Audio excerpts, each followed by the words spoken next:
તો મિત્રો આજે આપણે બનાવશું ગળ્યા પુડલા, જે મને બહુ ભાવે છે।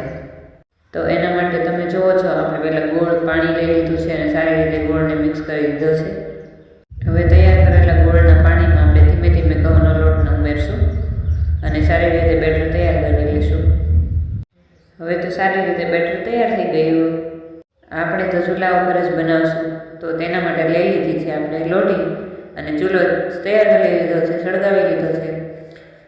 ત્યાર પછી આપણે લોટીને ચૂલા ઉપર મૂકી દીધી।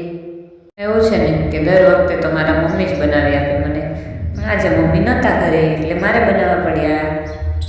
અને હવે આપણે મસ્ત મજાના ગરમ ગરમ પુડલા બનાવશું, જેના માટે તૈયાર કરેલા બેટરને આપણે લોટી ઉપર ઉમેરી નાખશું અને ગોળ ગોળ પુડલો તૈયાર કરી લઈશું। તો મિત્રો આપણા ગોળના પુડલા થઈ ગયા તૈયાર।